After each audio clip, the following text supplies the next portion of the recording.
Ginising si Alexa ng sunod-sunod na pagtunog ng doorbell sa kanyang condo unit. Pilit niyang idinilat ang namimigat pang talukap ng kanyang mga mata. Tiningnan niya ang alarm clock sa ibabaw ng bedside table. Napaungol siya. Kalahating oras pa lang siyang nakakatulog. Halos 36 hours siya na nasa mission and it was 2:30 in the morning. Who the hell was trying to wake her up? Pero habang bumabangon ay nakikilala niya ang cadence ng pagpindot sa doorbell. Dalawang magkasunod na pindot, pause pagkatapos ay 3 sunod-sunod. Biglang nawala ang antok niya. It was her dad. Iyon ang kanilang code. Ginawa niya iyon para alam niya kung dapat ba niyang pagbuksan ang kung sino mang nasa labas ng pinto. Alam ng kanyang daddy na hindi regular ang kanyang schedule, na pwedeng gising siya sa buong magdamag o kaya ay tulog na tulog dahil sa trabaho niya sa Black Bureau. Bakit kaya? Natanong niya sa isip. They saw each other regularly. Ito lang sa personal niyang buhay sa ngayon ang nabibigyan niya ng oras. She was off dating for a while, and with reason. But she had no time to think of that now.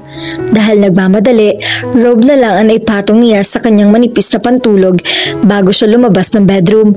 Sinilip muna niya ang ama sa peephole bago niya binuksan ang pinto. Muntik na siyang mapaurong. Hindi ito nag-iisa. Unfortunately, the other man whom she had never seen before was on her father's extreme right, so she didn't see him when she peeped in the hole. Bigla siyang naging conscious sa kanyang ayos. Nag-shower siya bago natulog. But that was it.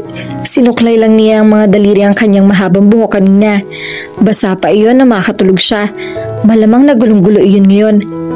While the man outside with her father, bless him, was worth a peep. Dati siyang theater actress bago naging secret agent and she had played many roles on stage and on the street. Kaya siya nabigyan ng codename na Chameleon. She could be anything from the beautiful executive to a homeless hag. She had never played Piping Tomasina and she had never thought she would want to. Until now, tumikim ang kanyang daddy. I'm sorry, sambit niya. Ramdam ang pag-iinit ng kanyang mukha. I thought ikaw lang ang tao. Come in. Niluwagan niya ang pagkakabukas ng pinto bago siya nagmadaling bumalik sa kanyang kwarto. Nagpalit siya ng damit at nagsuklay ng buhok. Kating-kati ang kamay niyang kunin ang kanyang makeup kit pero nagkasya na lamang siyang maglagay ng face powder at lip balm. Baka sabihin na lalaking kasama ng kanyang ama na nag-makeup pa siya para dito. Well, hindi ito nagkakamali. Ang tanging pumigil sa kanya ay ang dahilang masyado yung obvious kaya hindi na siya nag-makeup. Who is he? Tanong niya sa sarili. Pinasadahan niya ng tingin ng sarili sa salamin. Hindi siya madaling maapektuhan ng gwapong mukha. She preferred men with brains than bronze in her personal life. Kung gwapo man ng mga lalaking may utak, nagkakataon lamang yon. Pero aware siya na hindi yun importante ng mga sandaling iyon.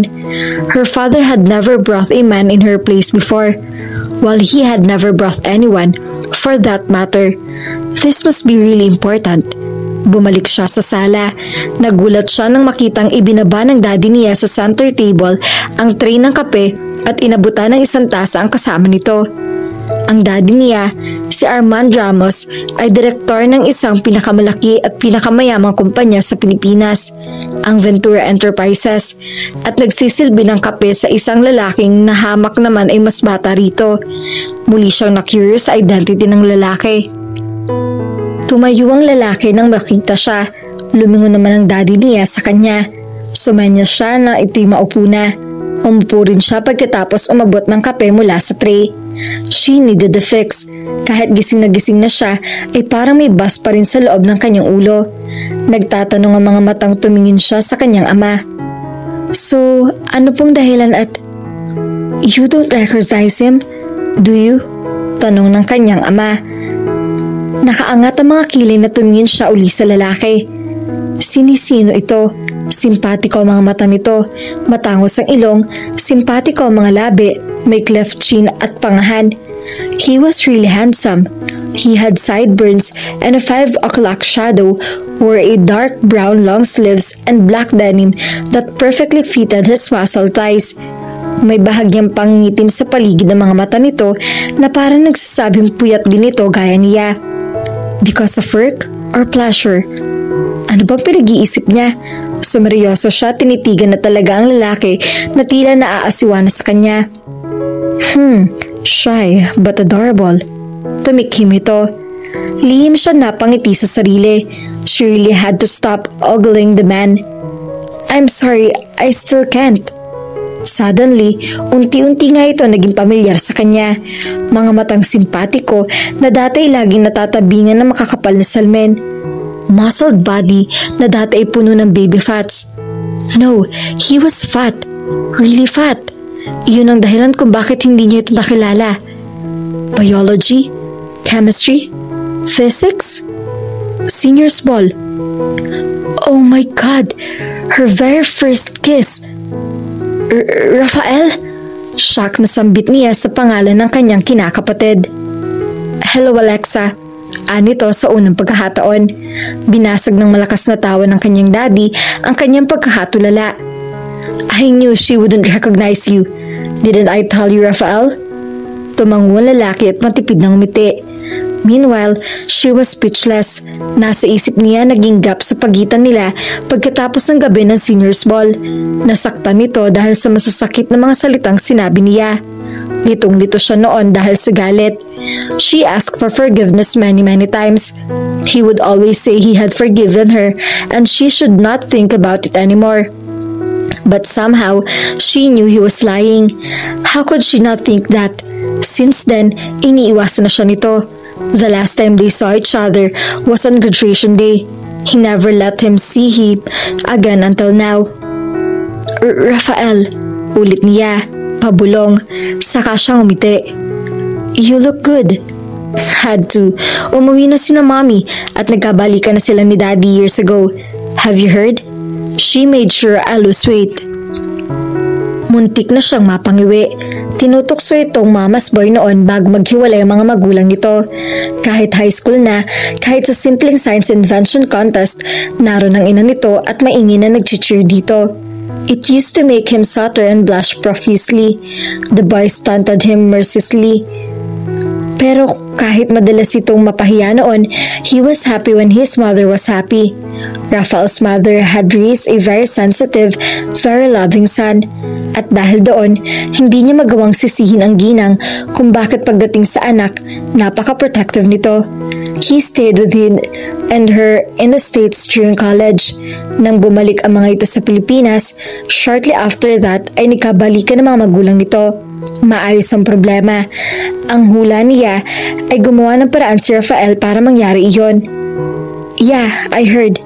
I'm happy for you. Hindi ito umimik. Tumingin lang ito sa kanyang daddy na mukhang naalala ang pake ng mga ito dahil doon. Ibinaba ng daddy niya ang iniinom nitong kape at seryosong tumingin sa kanya.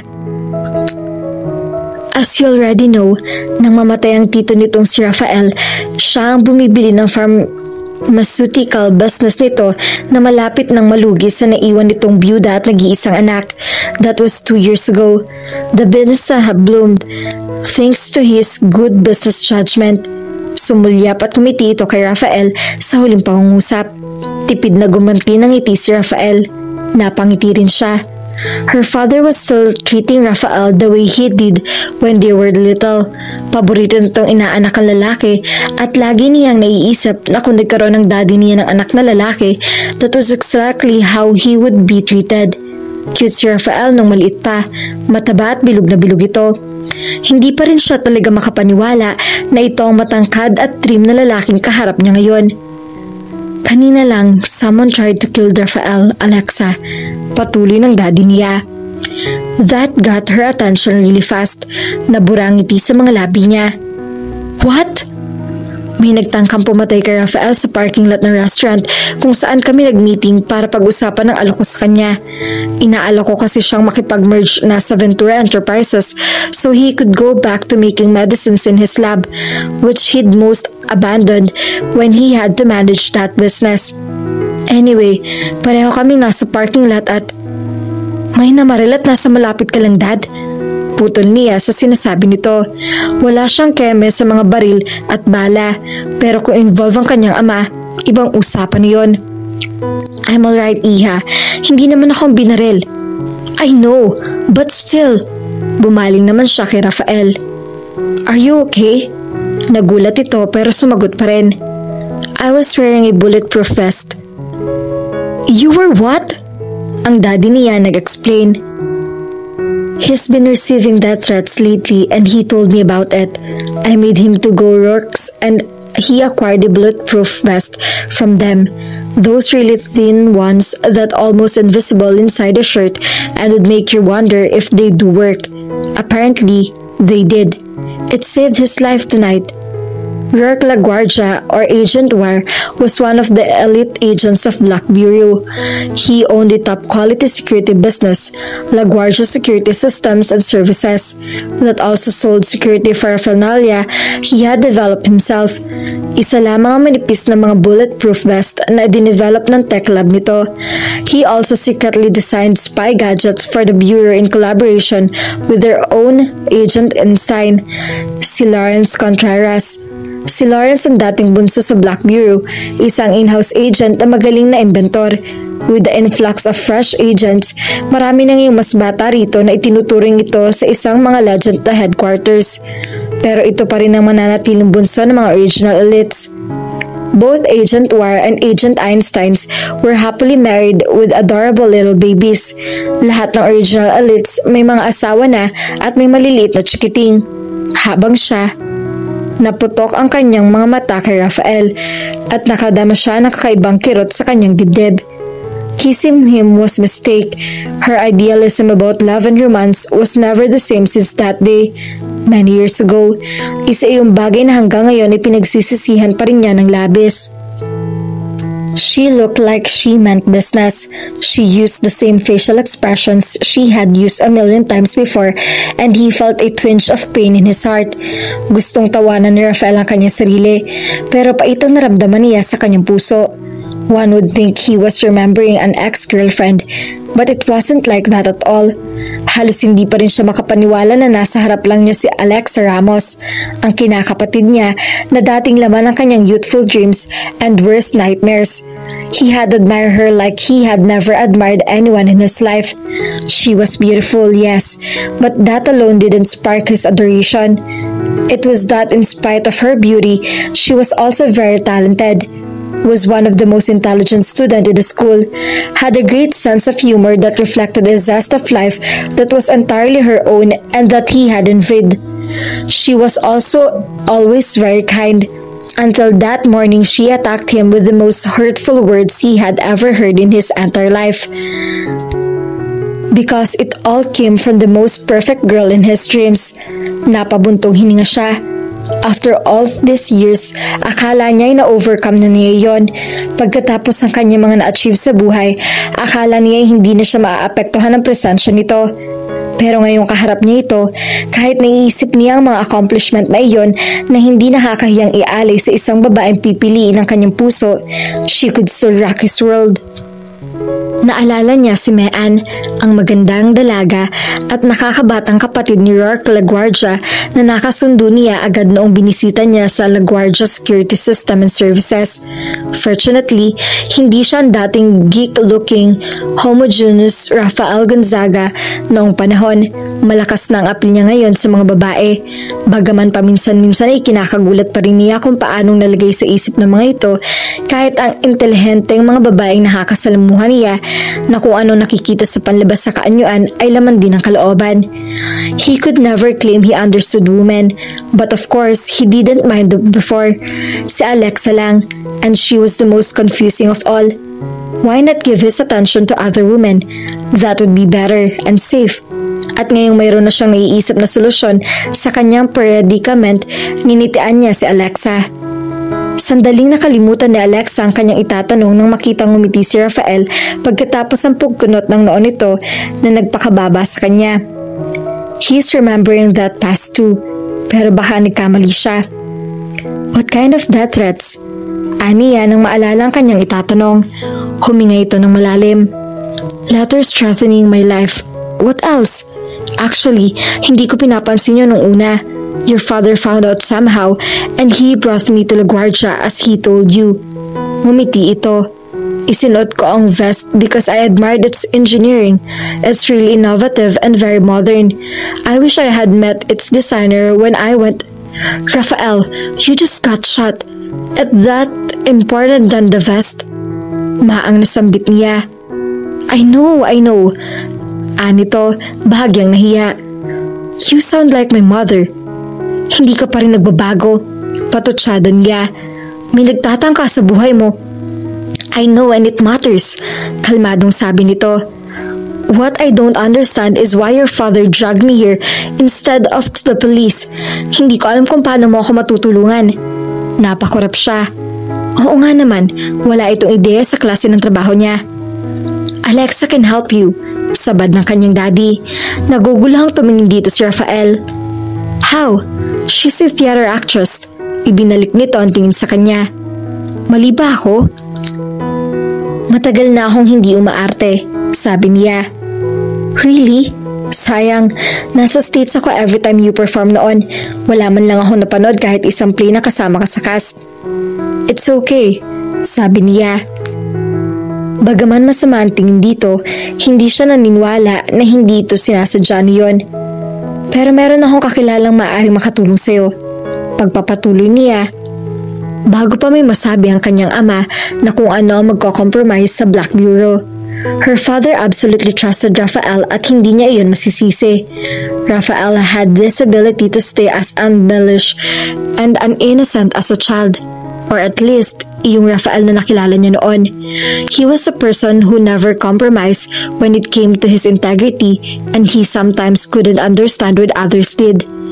Para dito, napakadali niyon. Kung hindi lang talaga niya ito kinakapatid at itinuturing na parang kapatid, she would have fallen for him. Did she just think that? Bahagyang ipinilig ni Alexa ang kanyang ulo. Tulog pa ba siya? Kanina pa siya parang wala sa sarili. Sino mga kakilala? Untag ng hindi bilib na tinig ni Rafael. People who can help you way better than the police, Rafael. Excited at sabad na kanyang mga ama. Pwede ba akong bumalik sa LaGuardia? Their bulletproof vest just saved my life. Excited din na sabi ni Rafael. But that was exaggerated. Kaibigan ko si Rourke. Sabi niya habang tinitingnan na naman nito ang masama. At maging siya, i-recommend ang sinasabi kong service. The inventor? Really? I only met his sister. Very accommodating. Napakurap na naman siya. It was the first time he sounded interested while talking about the girl. It sounded strange. Kilala mo rin siguro si Mean? Dagdag pa nito. Hindi kami ganun ka-close. I don't really know her that well. Mean was a perky, pretty smart lady and she had always thought that if they were given the chance to get to know each other, baka naging magkaibigan sila. But she had only met the woman in a few times that were very far in between. Paano kayo nagkakilala ng kuya niya? Tanong ni Rafael. He's a friend of a friend. It was a standard answer. Sandaling dumaan ang katahimikan habang nananatili ito nakatitig sa kanya. Unti-unti siyang naaasiwa. Naaalala ng ganun nga pala ito kung makatitig. Na parang nakikita nito ang kanyang kaluluwa at malalaman nito kung sino nagsisinungaling o hindi. Do you know if she's committed to anyone? She? Si Mean? You mean boyfriend? Why the hell were they talking about marriage and boyfriends? Of course, she's interesting. Interesting? She tried to picture Rafael and Mean together. This Rafael de now Rafael was a sexy and hot very male. Kung may sense si Mean, she would grab him and run to the altar at once. And she didn't think that Mean was stupid. She felt that weird feeling again. Ang nakadagdag ng pagkaasiwa niya ay iyong munting karayom na parang tumusok sa kanyang puso. Great, within a few minutes of getting back to her life, he was getting hitched. Isinumpa ba siya o ano? Actually, ang alam ko, may steady siya. On and off. With my luck, it's on again and they might be thinking of finally getting married. Bitter niyang sabi. Nag-iwas siya ng tingin dito nang maramdamang nag-iinit ang kanyang mukha. Can we go back to the discussion at hand? Your life, before it gets forfeited. Alexa, Saway ng kanyang daddy. Well, somebody has to really be concerned. Hindi ko alam na worried ka sa akin. Thank you. Ani Rafael sa kanya na parang natatawa. Pero nang tingnan niya ito, seryoso ang mukha nito. Maybe she would talk about this another time. Pagod at puyat ka at ganun din kami ng daddy mo. Can I come back tonight? Tonight? May date ka? None, sagot niya. Tonight, bawi niya. Tila hindi na nito napigilang mapangiti sa pagkakataong iyon. Feeling niya, pinagtatawanan siya nito. That or somehow he knew she had been dateless for a long time now. Nagdududang sinulyapan niya ang kanyang ama pero masyadong busy ito sa pagtitig sa figurine na nasa ibabaw ng side table na parang gusto nitong saluhin ang bawat detalye niyon. Then I'll come back. Agaw ng tinig ni Rafael. Tumayo na ito at tiningnan siya. Napatingala tuloy siya. Ninong. Reluctant na tumayo na rin ang kanyang daddy. Tumayo na rin siya. Naunang pumihit patungo sa pinto ang daddy niya. I'll bring something. Huwag ka na mag-abalang magluto ng dinner. Sabi ni Rafael habang nakasunod ito sa daddy niya. You don't have to. Protesta niya. Sumunod din siya sa mga ito. Napatigil ito at lumingon sa kanya. So you can cook now? Napatigil din siya at napatingala rito. He had really gotten so tall, despite that she couldn't be considered small at 5 feet 7 inches. Nakatingala siya rito, and he was very near. Nararamdaman niya ang mainit na singaw ng katawan nito sa kabila ng air conditioning sa kanyang unit. Pakiramdam niya ay biglang naging kauda doon. Naramdaman lang niyang nagbablush na naman siya. It was ridiculous. Siya, si Agent Chameleon, who was known to blush on cue, nagbablush na walang kontrol. Blushing was shy Tricia's business, not hers. Anong tinatanong mo? I'll bring food. Anito. Then his hand reached out as if he couldn't stop it and he pinched her nose while grinning. Go back to bed. Wala ka pa sa sarili mo. At bago pa siya makabawi, nakalabas na ito ng pinto. Kinindatan naman siya ng kanyang daddy habang hawak ang seradura. Sleep, Iha. You look beat. Napatango na lang siya. Lumabas ito at namalayan na lang niyang nakatitig siya sa nakasarang pinto. She should really be grateful that they thought she was sleepy and so tired for acting strange. And she should believe that too. Hindi yung hinala na natulala siya dahil kay Rafael. Pumihit siya pabalik sa kwarto at muling nahiga sa kama. Ang problema, hindi niya ugaling magdahilan o magsinungaling sa kanyang sarili. Napabuntong hininga siya. She felt the loss of Rafael's friendship years ago like an ache that never ever felt and left. Ni hindi niya alam kung gaano kaimportante yun sa kanyang puwera nung mawala na ito. Masakit na sa bawat disappointment o success niya sa buhay, naaalala niya to. Yes, there was Tricia and the others, pero sa kabila niyon, hindi niya maiwasang hanapin si Rafael. Rafael would want to hear this. Rafael would make her feel like it was not the end of the world. Rafael would make something seem very insignificant. Rafael this, Rafael that. Ang masakit, siya may kasalanan kung bakit ito lumayo. Habang nakahiga sa kama, hindi na niya iniwasan ang pag-alalahanin ng nakaraan. The night of seniors balls, Rafael was forced to escort one of the most popular girls in the school, si Rebecca. Ang mga magulang kasi ng estudyante ay nag-usap-usap. Hindi ito gustong kapareha ni Rebecca, kaya gumanti ang babae, as if Rafael was the one who had insisted and insisted of his mother. Iniwan na agad ni Rebecca si Rafael pagdating sa party. Naawa rito si Alexa kaya sinamahan nila ito ng kanyang partner, who happened to be cool and who didn't really mind. Her partner drifted away and she danced with Rafael and talked with him. Kapag magkausap sila nito, mabilis dumaan ang oras. Hindi naman talaga sila close nung simula dahil magkaiba mga interest nila, but their parents' friendship made them bump into each other oftentimes as they grew up. Sa school, kung may maibibigay silang pabor sa isa't isa, they would readily give it to each other, no questions asked. Kapag may pagkakataon nagkakakwentuhan sa canteen, library or sa grounds, nagkakakwentuhan sila. He might look nerdy and shy, but when one got to know him, he was an intelligent person to talk to. Namalayan na lang nilang magkaibigan na silang matalik. Pero kahit kailan, hindi niya to tiningnan in a romantic light. The culprit was the night. Later in the evening, somebody spiked the drinks. It was like a tradition in their school, pero nakabantay naman ng mga instructors at student officer para makakontrol ang sitwasyon.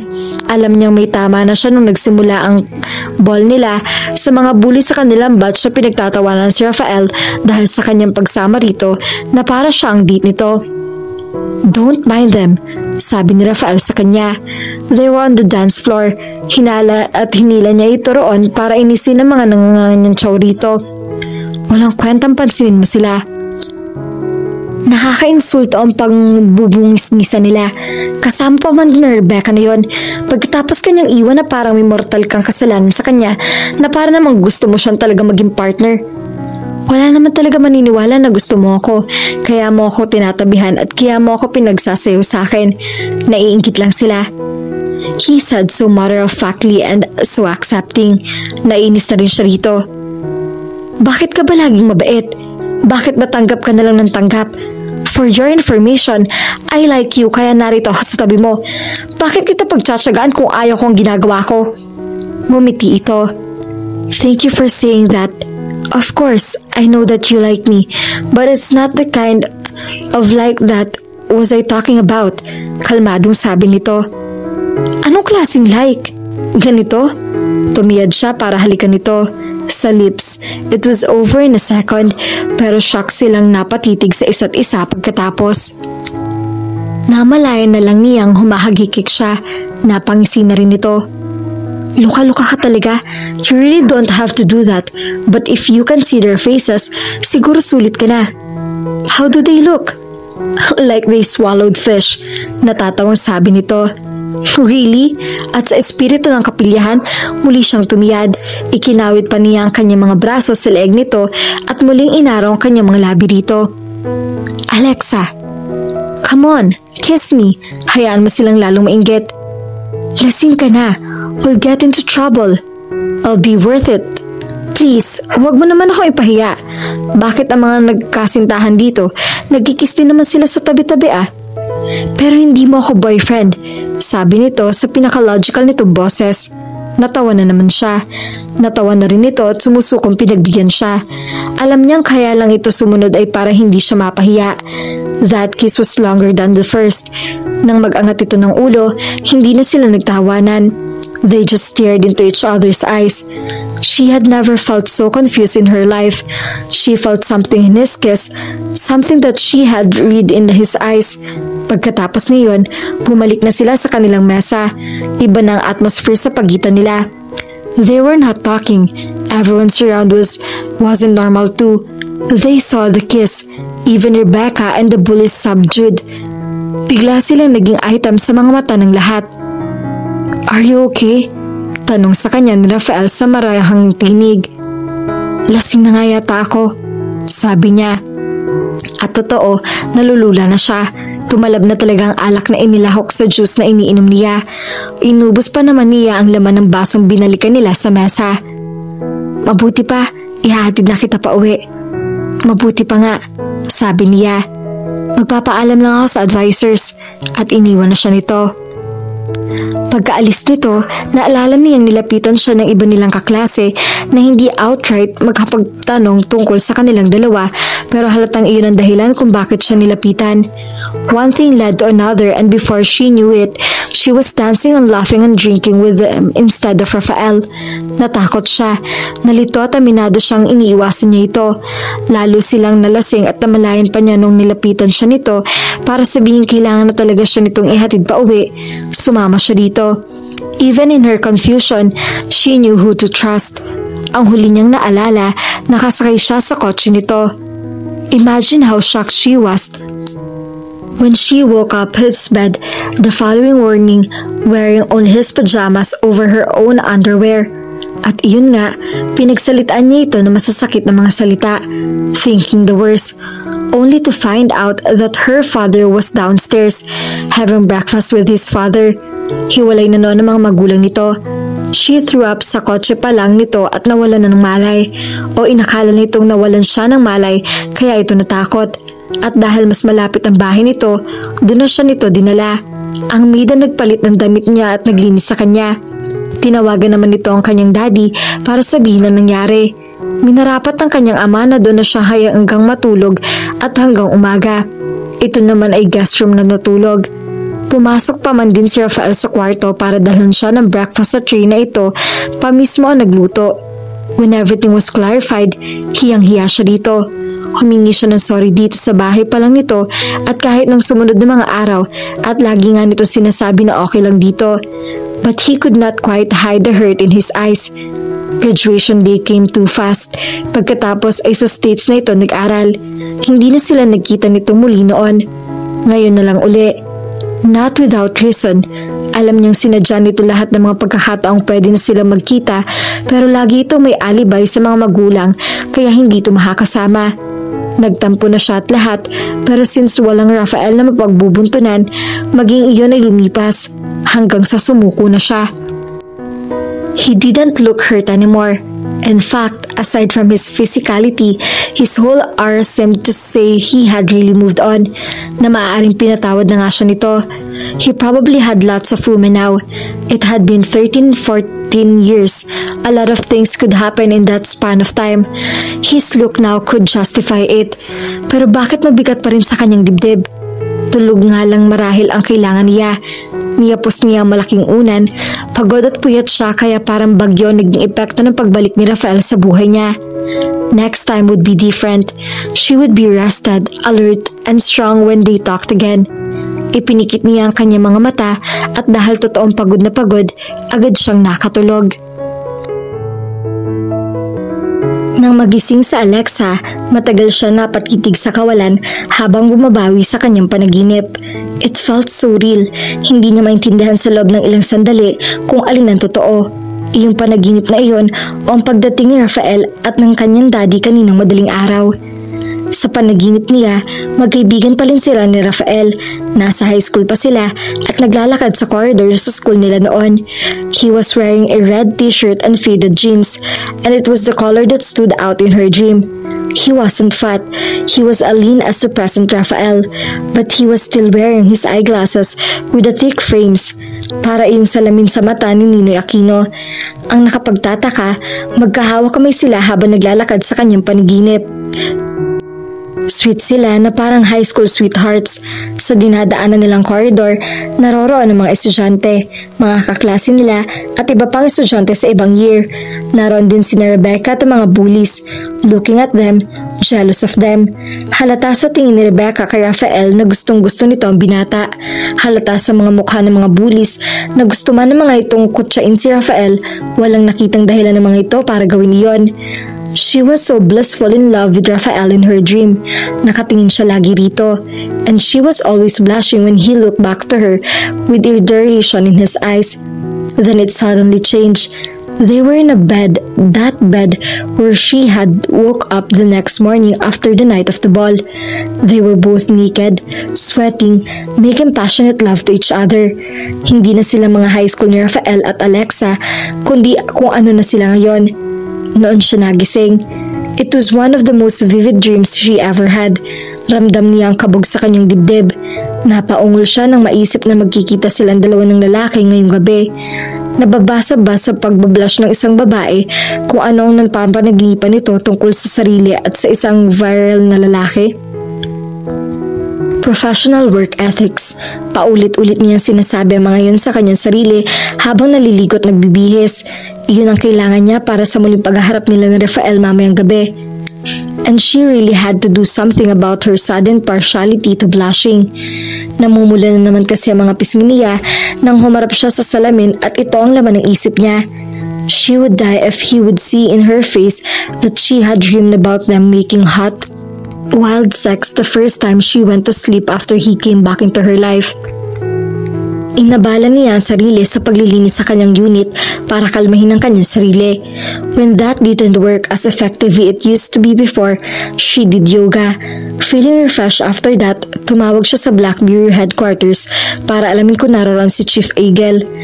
Nasa harap ni Eagle Orico Ventura ang folder ng personality profile na inihanda ng assistant ni Agent Prof pagkatapos ng kanyang request kaninang umaga at fina-fax nito sa kanya after lunch. Nadagdag siya ng mga agents at para sa psych team, 3 ang binuo sa ilalim ng guidance si Trisha. Trisha herself was able to finally pick those new recruits from her favorite former students, people who were trustworthy and had integrity that was never much needed in the job. The 3 new recruits formed Trisha's team, Alejandra Salcedo, Billy Coran and Francesca Lescano.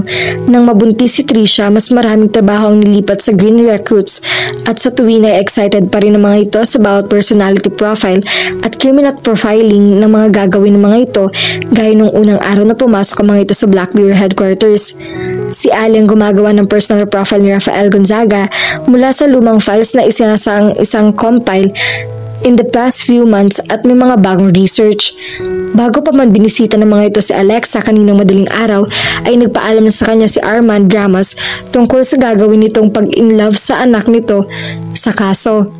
Armand Ramos was one of the directors of Ventura Enterprises, ang malaking kumpanyang ipinamana sa kanya ng kanyang tiyo Brusco nang mamatay ito.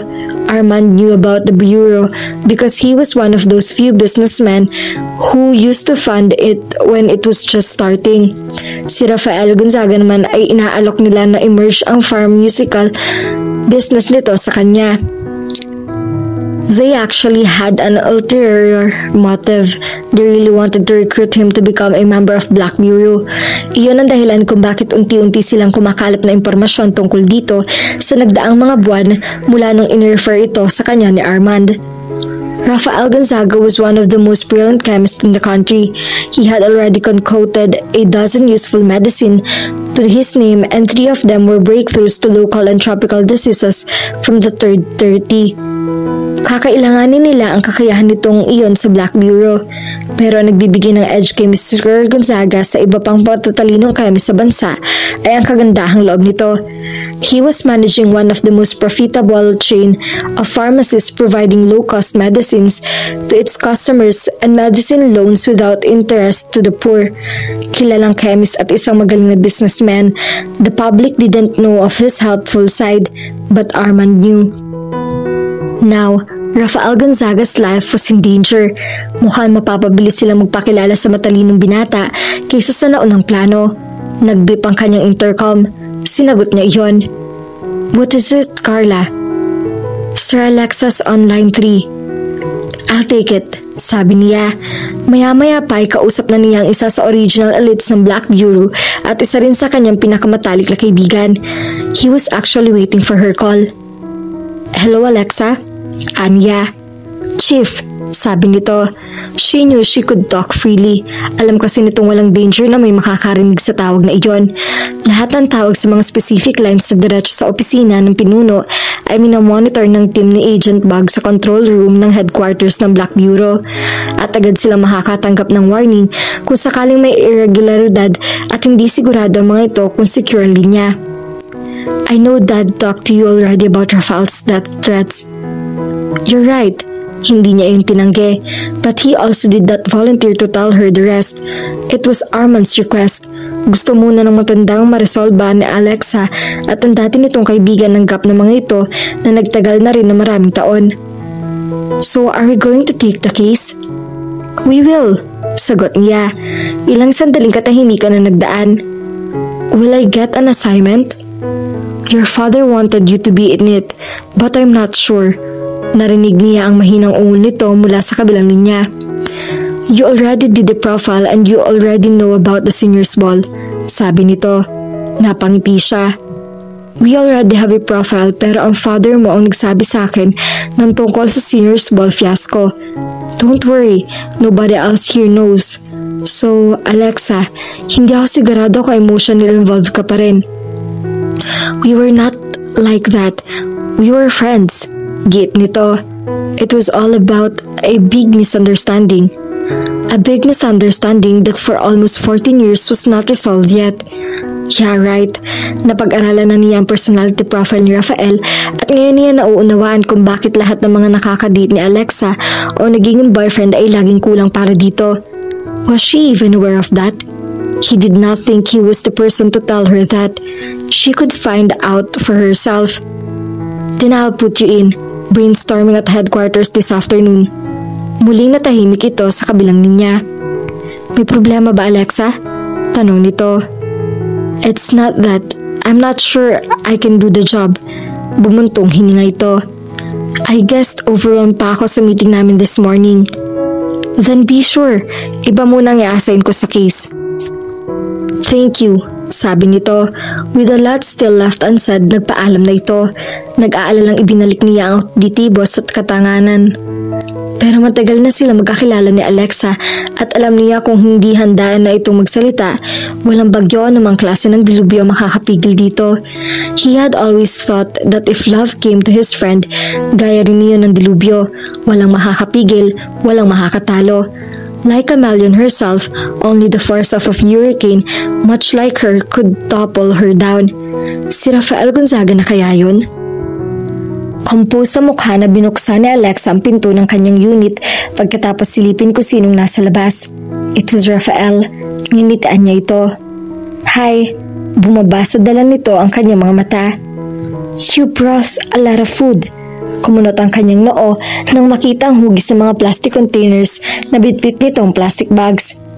My mom's back in my life, remember? So no fast food. Sabi nito sa magaan na tinig. Of course, sabi niya. Niluwagan niya ang pagkahabukas ng pinto at inayayahan itong pumasok. Sa parents mo pa rin ikaw nakatira? Nagsisi agad siya pagkasabi niyon. What was she thinking? Pero mukhang hindi ito na-offend na nag-aalala siyang tumingin sa mukha nito.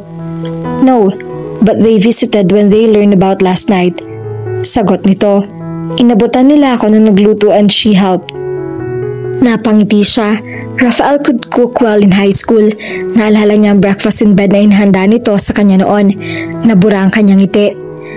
Ako na ang bahala sa mga ito. Sige, maupo ka lang dyan. Sabi niya habang inabot ang mga dala nitong nang makarating na sila sa sala. I'll carry it to your kitchen. I can help. Alok nito sa polite na tinig. No, I insist. Ikaw na nga nagluto, ikaw pa ang maghahain. Sige na, maupo ka lang. Magpapatugtog ka muna or manonood ng TV. Feel at home. I'll feel at home if you'll let me in your kitchen. You're treating me like my mom. Napatingin siya rito. Nilabanan nito ang tingin niya. He was making it harder for her. Then she saw something in his eyes that made her felt and the heart melt. Had a hard day? Sympathetic na tanong niya. Reluctant itong tumango. This death threats business is making me grumpy. No, your mom has made you grumpy. Siguradong sabi niya rito. So, what happened? Tanong niya habang naglalakad patungo sa kitchen. Sumunod ito sa kanya dala ang mga plastic bags. Nagbigay ng reports ang restaurant sa pulis at tulog ako nung tumawag ang mga pulis sa pad ko, so they contacted my parents' house. What about your maid? I live alone. Really? For 10 years now, I've become independent. Nag-init ang mukha niya sa tono nito. Okay. Yes, okay.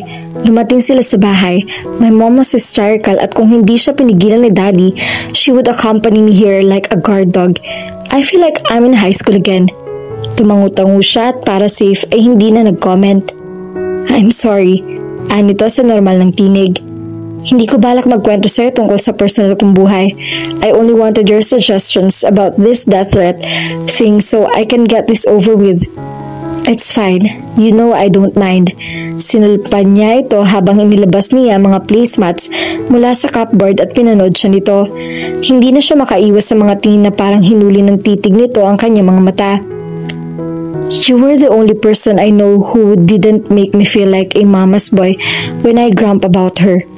Anito, it's just that I'm a fully grown man now, pero hindi pa rin siya nagbabago sa pagtrato sa akin.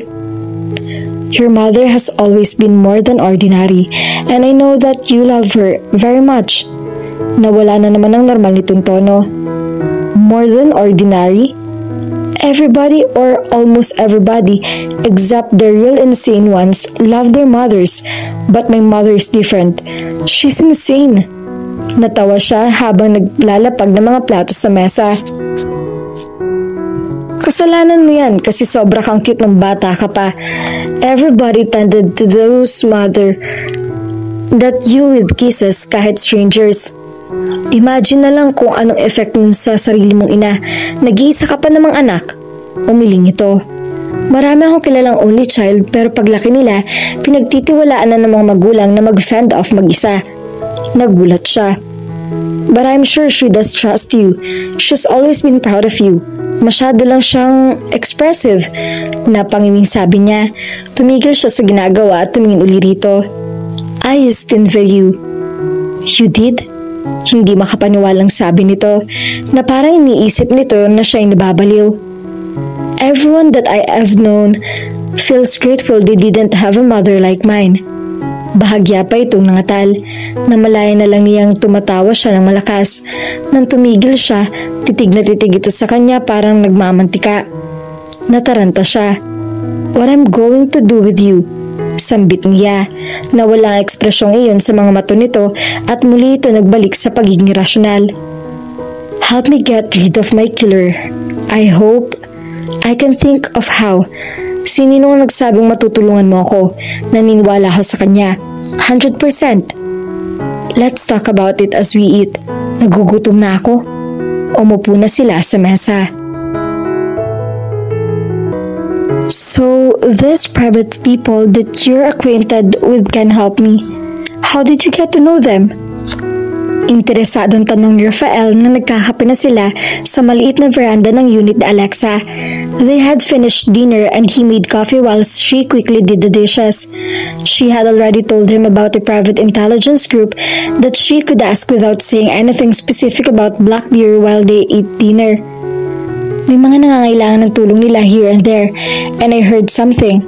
Alam mo na, after what happened to my own mother, I tried to ask their help with my mother's case, pero sobrang inconclusive ng mga ebidensya para masolve. Criminals murdered her mother in cold blood while she was in her car, took the car and her valuables, and left her lying on the cold pavement. May edad na nga ang mami niya nung ipinanganak siya nito at grade 5 lang siya nung mangyaring krimeng iyon. Her father had done everything mula sa legal hanggang sa pambabribe para masolve agad ang kaso. Corrupt police and official took the money and then put the man in jail. Pagkatapos sa 5 taon, nang matuklas ang inosente na nakakulong at inakulang nito ang krimen dahil sa hindi makataong interogasyon, she and her father were both horrified.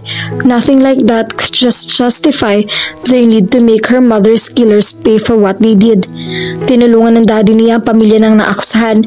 Seeing the victim's family recover helped heal the pain in her father's heart and helped him move on from losing his beloved wife.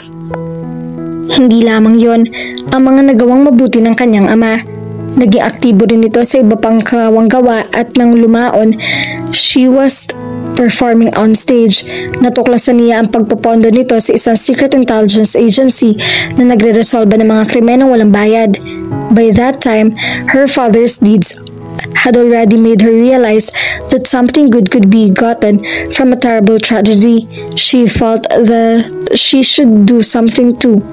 So when her father's best friend, General Alejandro, former chief and confounder of Black Bureau, along with Chief Eagle's uncle Brusco, told her that with her talent she could be good spy and that they were looking for the first exclusive elites that they could train to be good intelligence agencies, she decided to enlist. The decision was very easy for her. She did not even think about it. Masaya siya na natutulungan niya ang iba niya gaya ng kanyang ama at maraming mga kriminal na nakukulong dahil sa tulong nila. Since then, she never looked back.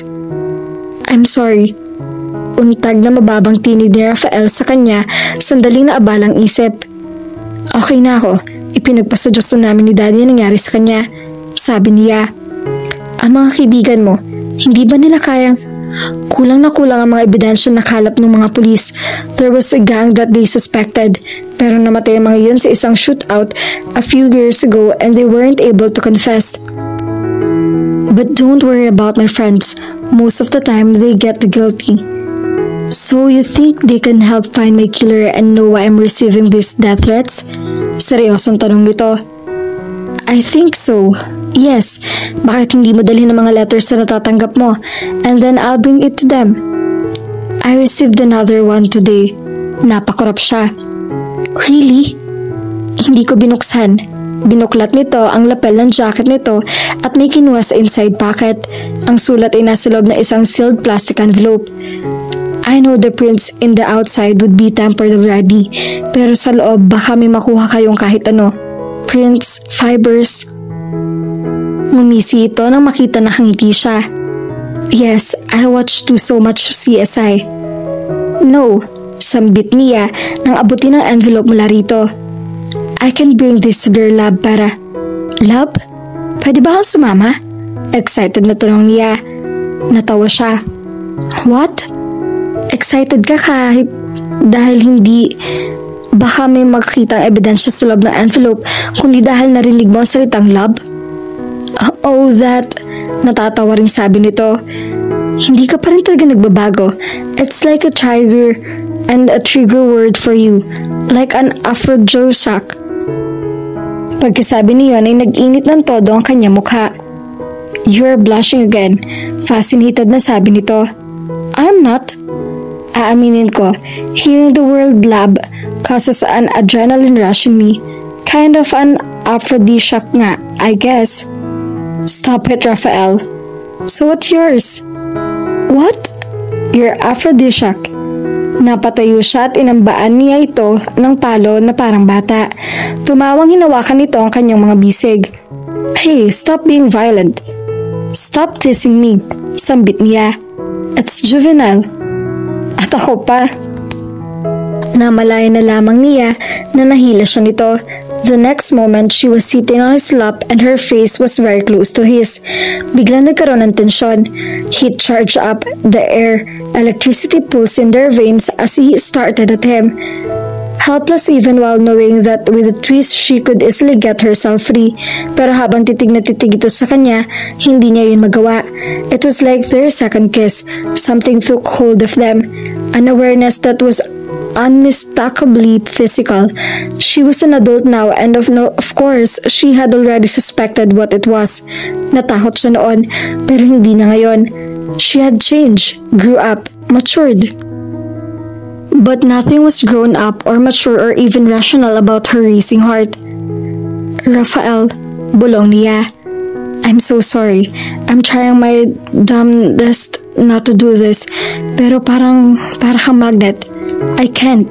Bumuntong hininga ito na parang sumusuko. Bago ito yumuko para kubkubin ang kanyang mga labi sa isang maalab na halik. She felt like her whole world was suddenly turned upside down habang nararamdaman ang magkahalong init at tamis ng halik nito. Napapapikit siya ng mariin. Tila nagkaroon ng sariling buhay ang kanyang mga kamay na yumakap ang mga iyon sa leeg nito kasabay ng paghigpit na yakap nito sa kanya. The kiss turned urgent, deeper, hotter, ni hindi niya nagawang pigilan ng mga salitang at sariling tugunin ng buong puso ang paghalik nito. Umungol ito at narinig niya ang kanyang tagong pag-ungol. The kiss went on and it didn't stop. They couldn't stop kissing each other. Nang pakawalan nito ang mga labi niya, umiikot ang kanyang mundo. Dahan-dahan siya nagmulat ng kanyang mga mata, halos natatakot sa kanyang nakikita. He was staring at her face, wonderingly, smiling tenderly. Raphael, napalunok siya, nalulula. Her bones had turned to liquid. Her whole body felt like melting. It's still there, isn't it? Tanong nito. Napalunok uli siyang napatango. Hindi siya makapagsinungaling. Halos nararamdaman pa rin niya ang diin ng mga labi nito sa namamagang mga labi niya. She wanted him to kiss her again. Her lips were throbbing so hard, wanting his lips on them again. But what would happen after that? What were they doing? It was so hard to think. Let go of me. Sa huli ay nalilitong sabi niya. Are you sure? Halos pabulong nitong tanong. Tumango siya. Please, pakiusap niya. Please what, Alexa? Rafael, ilang sandali na nagdaan bago siya nito pinakawalan. Namalayan na lang niya nakatayo na silang dalawa at inalalayan siya nito na huwag matumba. Nagmulat siya tumakbang palayo. Saka siya tumingin dito. I'm sorry, sabi niya. What for? Amused sa tanong nito. I didn't mean to flirt with you. Come on, Alexa. Pareho tayong adult. I flirted too. It's no one's fault. Kumunot ang noon nito kasabay ang pagdance sa mga balikat ito. Unless you're committed to somebody else. Umiling agad siya. Hindi. Nang akasuhang tumingin siya rito. You know that already. I'm sure nagkukwento si daddy sa'yo. Napangiti itong muli. He did say something to that effect this morning paglabas namin dito. What exactly did he say? Sabi niya, pagpasansyahan ko na raw. That you're acting strange. Lahat yata ng mga kakilala mo committed na. He didn't say that. He did. I asked him kung bakit nga ba. You didn't. I did. Sabi niya, masyado ka raw pihikan. Parang meron ka raw hinihintay. Feeling niya malapit na ma-explode ang kanyang ulo. Lagot ang daddy niya kapag nakita niya to. Look, kung meron mang may kasalanan sa nangyari, kung kasalanan mang maituturing yung ginawa natin, it's me. Sinong lalaki makakatiis na hindi kahalikan? Really? Where are they? Sarkastikong tanong niya. Tiningnan siya nito. And of course, she blushed on cue. Alam mo, malaki na ang pinagbago mo. Sabi niya. Make up your mind? Nagbago ba ako o hindi? Alam mo ang ugali mo ang tinutukoy ko. Ano sa ugali ko nagbago? Dati kang shy. That's your problem, I guess. Hindi mo makalimutan ng dating Rafael. Napatitig siya rito. He said so casually, but it was the same as when he said too many times that he had forgiven her for all those cruel things she said to him that morning. Rafael, I don't do affairs. Paliwanag niya. Ah, that. Yes, kaya ako nagsasorry. I did not mean to lead you on. And what made you think I wasn't the one who's leading you on? Parang na-offend na tanong nito. Napakurap siya. I'm confused as you are right now. Ipinangako ko sa sarili ko na hindi ako papayag na saktan mo uli, Alexa. Now, what was I thinking kissing you? Napakislot siya na parang sinampal, pero walang panghusga sa tingin nito. Ang alam ko lang sa mga sandaling ito, ayoko mag-isip. Marahan dugtong nito. Napaungol siya habang napapikit. He was still so damn innocent. So honest. Jesus, Alexa, make up your mind, really. Tell you what, sabi nito sa maagang tinig na nagpamulat sa kanya. Maaliwalas sa mukha nito. Let's not go into this while we're still so confused. Let's be friends the way we were before. That kiss messed us up. That first kiss didn't mess up. My cruel words did. Protesta niya. And I really didn't mean to say those. I was just so confused and angry that morning. No, Alexa. Putol nito sa sinabi niya. Nagbago ka bigla pagkatapos mo akong halikan ng gabing iyon. Para kang biglang nandiri sa akin. Nasak siya. No, hindi yan totoo. Kahit kailan na hindi ako nagdidiri sa'yo. Hindi to umimik. Her words the next day made his accusation seem true, but it never was true. Kailangan nito maniwala sa kanya. Rafael, umurong ito. Mas makabubuti sigurong ipaglaban muna natin ito, Alexa. Rain check? You've been passing for 14 years now, Rafael. Tama na. Once and for all, I want to make this clear up to you. Gosh, why would you think na nandiri ako sa'yo? I got scared. Of me? Of course, sambit nito. No, may nararamdaman ako and it scared the hell out of me. The expression that passed on his face was priceless. Not that, you idiot. My God, pare-pareho talaga kayo mga lalaki na likaw ng bituka. Nagugulhang tumitig ito sa kanya. Eh ano? This. Pinatsarahan niya ito at hinalikan na nakakawang na bibig nito. In fairness, mabilis ito nakabawit sumunod sa sandali. Ay ito na lang kontrol sa mga labi niya. Kumalag siya. Naliliyo na naman. Got it? Yup. Sambit nito ng mabuntong hininga. Naunawan mo na ba ako? I got scared. I was young and I wasn't ready for anything like that. You knew I hadn't even started dating then. You knew that my father was my life. I was still an 18-year-old at 17. Hindi ko alam kung ano yung nararamdaman ko, but I knew it was adultish and I couldn't trust it. Hindi pa ako handang maging adult in that aspect. Nakatitig ito sa kanya na parang noon lang siya nito nakita.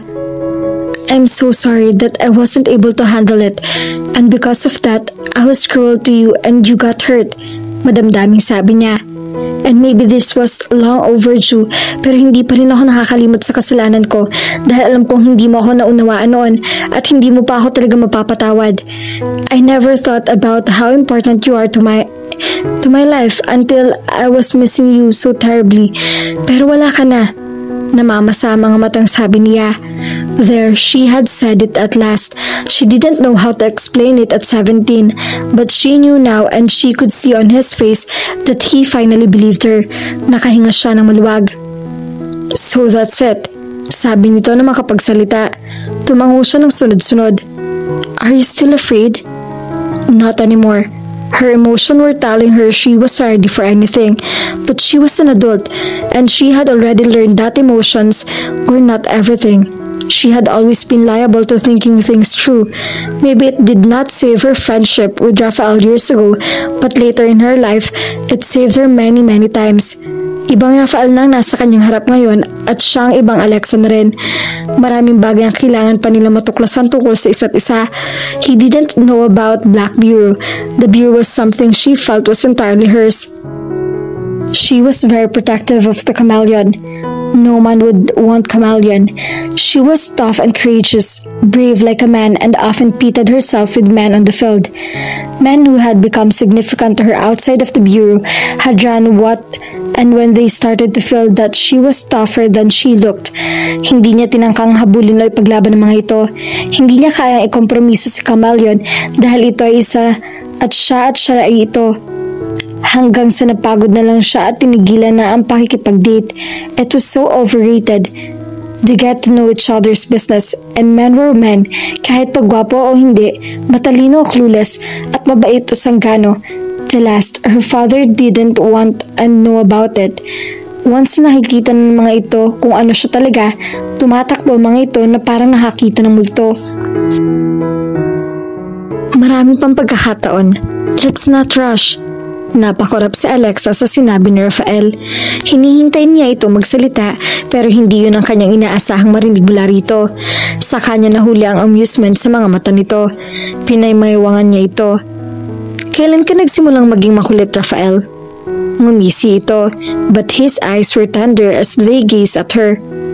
I met a lot of people after high school, I guess. I've learned to relax. Relax? Ulit niya. Which is what we should do, sabi nito.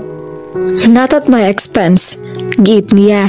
Hindi ibig sabihin na dahil ang gwapo-gwapo mo ngayon, sexy and hot, hahabulin kita na parang isang sex maniac. Tumaas sa mga kilin nito. He looked ready to guffaw.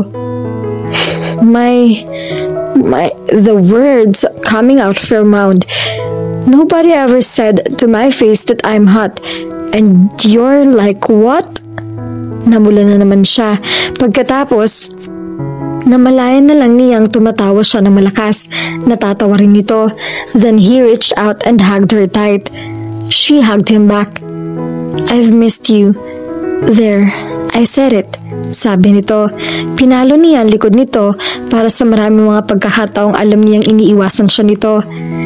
Hindi ka nagalit sa akin? Hindi na, sabi nito habang umiiling. And I did watch your plays, all of them. You were splendid, Alexa. I couldn't understand why you've given it up. Nag-angat siya ng tingin at hindi na isawasang mapaluha. I knew it. Don't cry, Alexa, or I'll kiss you again and I can't promise I'd stop this time.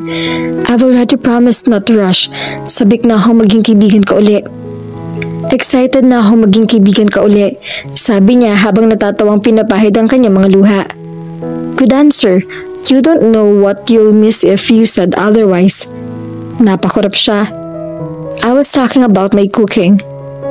Malapit na hatan sakalin, alam mo? Tumawa ito.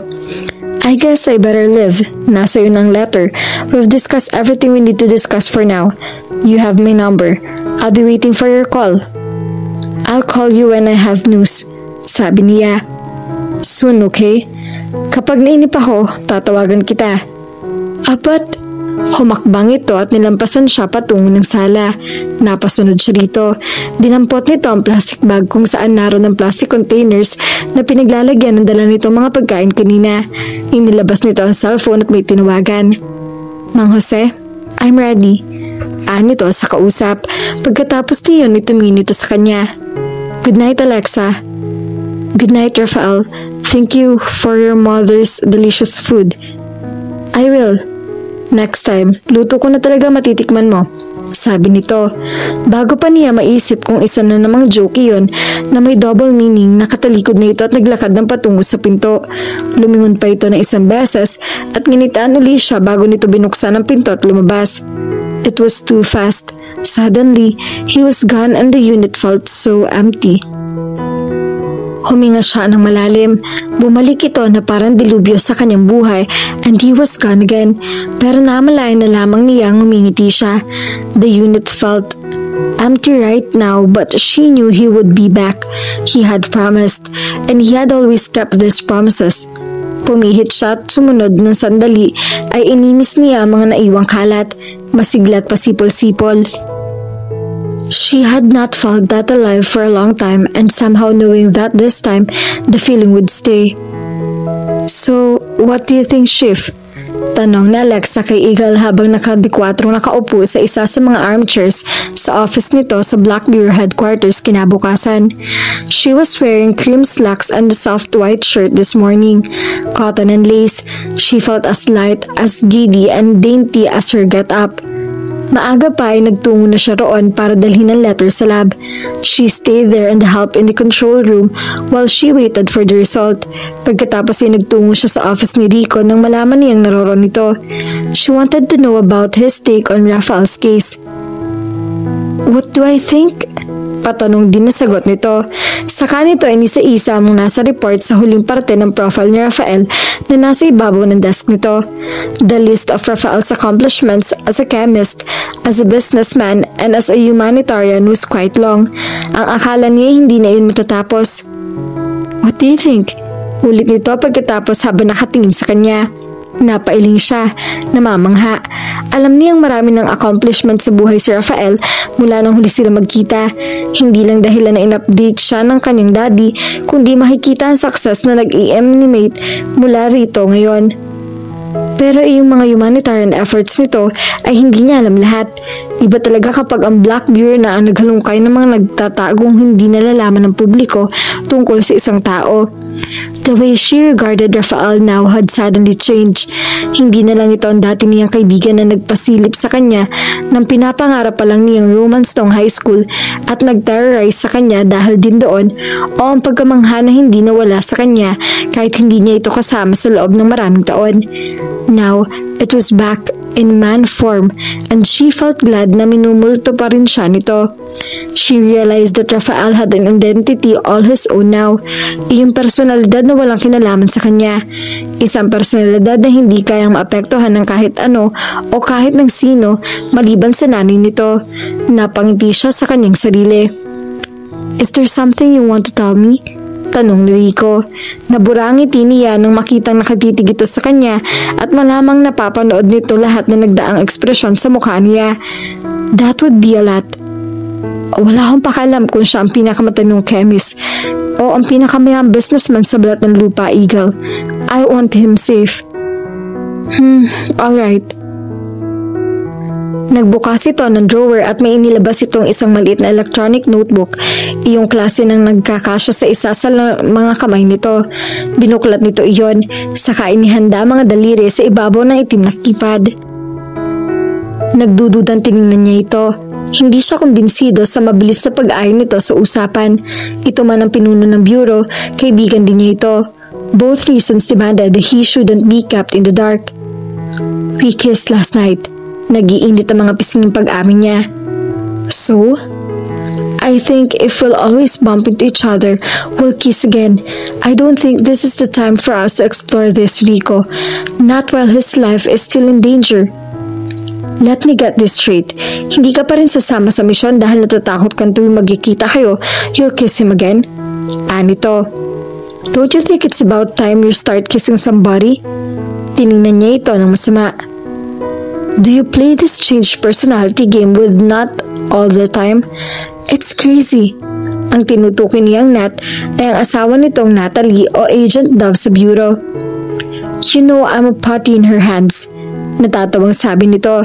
Pagkatapos ay may sinabing tungkol sa tumatandang dalaga bagaman sa mahinang tinig at habang hindi nito nakikita sa kanya. Rico, sikmat niya. Below the belt yan ha? What's wrong with the man anyway? Tanong nito, tuluyan ang inabando na ang chief facade. You're always finding something wrong with every man. Every one of them was wrong, sagot niya. And now you find someone you can stop kissing and that's wrong? Tanong nito. Of course not, but I'm scared. Napakurap ito. Of him? His personality profile indicated he can kill a rat. Sarkastikong sambit nito. Not of him, of falling in love, of being vulnerable. He could be my happy ever after, yet I can't be the 100% sure. And if he turns out not to be that happily ever after, that could hurt me. Really? That? Parang natatawang sabi nito. Yes, that. Maraming beses na ako na-disappoint, but those were nothing compared to what I would feel if I get disappointed with him. Ayoko ma-disappoint kay Rafael, Rico. Daing niya. I don't want to lose him again. Hindi ito nakapagsalita. At hindi lang yon.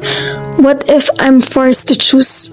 What if he doesn't want me to work in the bureau anymore? Kaya ko ba?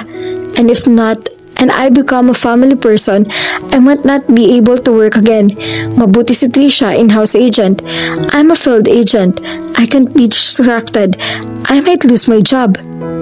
I might lose my life. Tumaas ang kilay nito. Alexa, lahat ng mga nakapag-aasawang agents natin, they didn't lose their jobs. They just got promoted. And you know, I will not think to send you out kung hindi ka emotionally ready. Yup. To desk jobs, and I'm used to living alone. I like living independently. And I'm a woman, Rico. I'll have kids.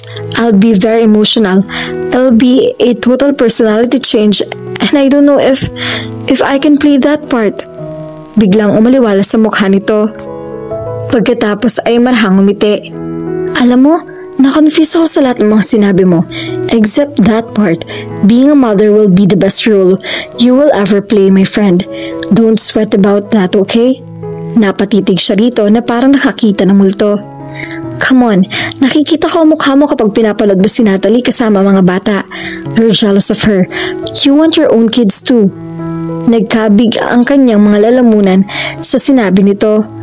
Sa kanyang isip, nakakakita siya ng dalawang bata, ang batang babaeng kamukha niya, ang batang lalaki na si Rafael nung bata pa.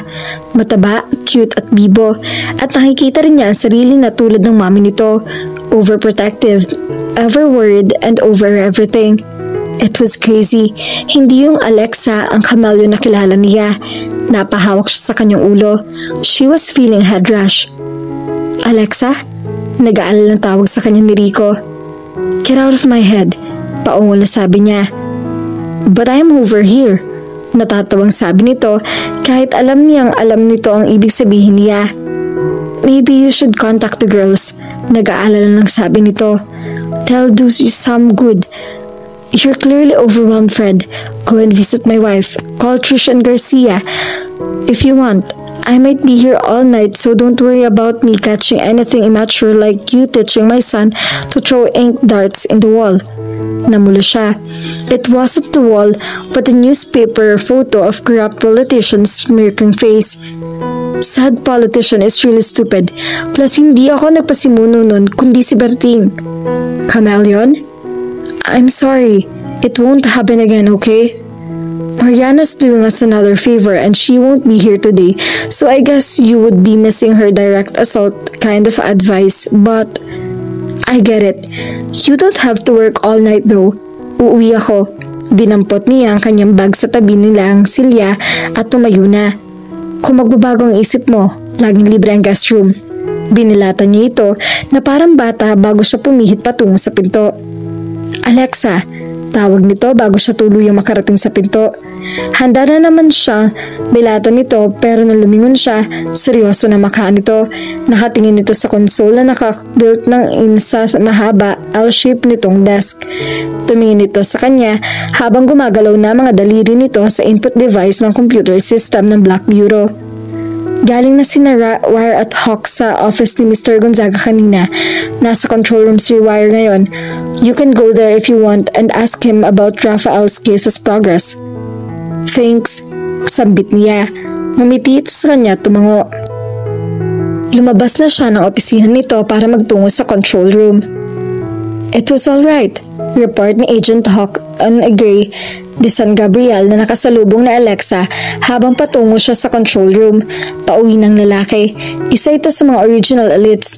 Bibihira na lang itong lumabas ngayon sa field maliban sa espesyal na mga misyon dahil may asawa na ito at may 2 anak. Ipinagpapasalamat niyang malaman niyang kasama ito ni Wire sa kaso ni Rafael pero nagulat din siya. Oo nga't inaanak ang binata ng kanyang daddy na siyang humingi ng tulong kay Rico pero hindi niya inakala na sapat na iyong dahilan para gamitin nito ang espesyal nito mga agents para sa isang misyon na hindi related sa Black Bureau o sa National Security. I have names here and Trish's assistant has the background check rolling. Dagdag pa ni Hawk. He's very agreeable. Pumayag siyang install namin ang mga additional security measures sa bahay at office niya mamayang gabi. Si Rourke nang nag-suggest sa kanya na ilagay ang mga iyon. We've already put a temporary device in his car that would tell us whenever he's inside or when he's going or whatever he's doing when he's in. Pumayag din siyang mabigyan siya agad ng bodyguard today. Good. Thank you, Gray. I understand he's close to your family. Anito, he asked a lot of questions about you. Tungkol saan? How close we are to you? Mukhang may mga planong manligaw. Namula siya nang nanonood nitong tono. Really? May isipan niya yon while his life is in danger? Natawa ito. I don't think that's what's foremost in his mind. He seemed more interested in you or the gadgets na gagamitin namin sa surveillance niya. That's why it took all morning. Pero pasalamat pa rin kami na he's treating this like a necessity. Napangingi siya. I'm sorry about that. Scientist kasi yun talaga. He's always very inquisitive. It doesn't have to take science to know why he is interested in you, Cham. Marahang biro nito bago nito pinisilang kanyang balikat at saka lumayo. Thank you. Who's manning his electronic surveillance? Pahabol na tanong niya nang naglalakad nito. Right now, si Rourke sa control room. Sagot nito bago ito lumiko sa isang corner. Nang wala na ito, bahagyang tulalang tumuloy ito sa control room. Sumilip siya sa pinto at hinanap si Rourke. Nakita niya ang malapad na likod nito sa harap ng isa sa mga consoles. Nilapitan niya ito at inangat niya ang headset na nakasalpak sa isang tenga nito. Can I help? I'm between assignments at wala akong ginagawa. Bulong niya dito. Of course, get a headset. Kumuha siya ng headset at sinuot iyon. Saka siya umupo sa tabi nitong Silya at nakinig sa update ng bodyguard ni Rafael habang tinitingnan ng console sa electronic feedback ng surveillance gadget na nasa sasakyan ni Rafael. Nagsisi si Alexa sa kanyang impulsiveness 5 minuto pagkatapos maupo sa tabi ni Rourke. Ayaw pa raw mag-rush kaya pala. Rafael was on a date tonight. A date with Mayan LaGuardia. Kinontrol niya ang nararamdamang selos habang nakaupo sa tabi ni Rourke dahil kapatid nito ang babae. Pinakinggan nila ang updated report ng bodyguard ni Rafael na nakapwesto sa isang table sa discreet na distansya sa table ng mga ito. Sa harapan niya ay ang monitor kung saan nakikita ang audio authentication ng 2 boses. Hindi man niya naririnig ang mismong boses ng mga ito, alam niyang animated ang pag-uusap sa pagtalo ng mga waves sa graphs. They were really having a good time, and there she was, like a sticking duck. Ni hindi niya magawang itanggi na selos nga ang nararamdaman niya sa bilis ng pagsalakay niya nung that moment she realized what Rafaels was doing. She couldn't find fault in Mean. She was pretty to look at, had good business sense, and had good head on her shoulders. If she was what she knew her to be, she would not let someone like Rafael go. He was a viral looking man and successful businesswoman to boot. No one would dispute he was also a very intelligent. Why wouldn't he have a successful social life? Ang masakit, as usual, kapag anong mayroon ng balakid, saka lang magiging sure na gusto niya ito. Siya ang may kasalanan niyon. Why couldn't she make up her mind? Ayon sa Graf, Man was more sure than her. Bumuntong hininga siya. Napasulyap siya kay Rourke nang maramdaman niyang tensyon mula rito sa kabila ng distraction sa kanyang isip.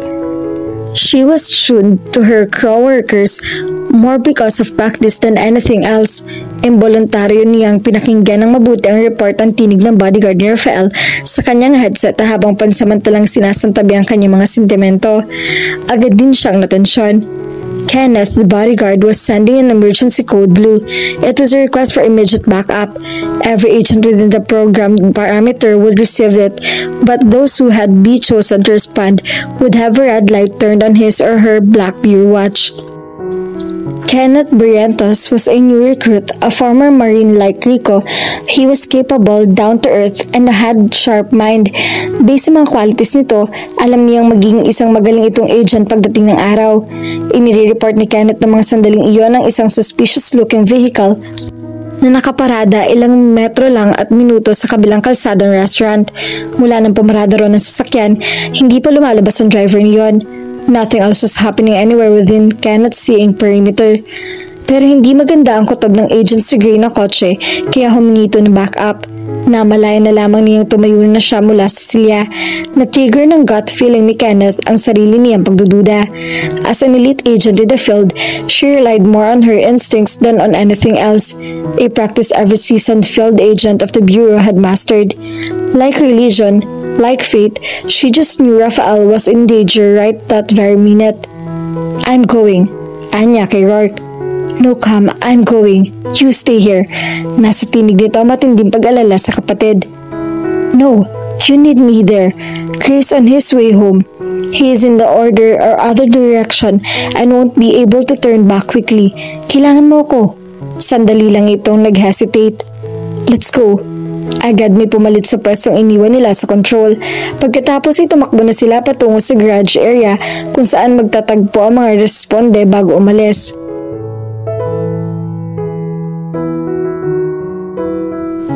At dito na po nagtatapos ang ating kwento. Sabay-sabay po nating abangan ang susunod na kabanata. Maraming salamat po. God bless and stay safe!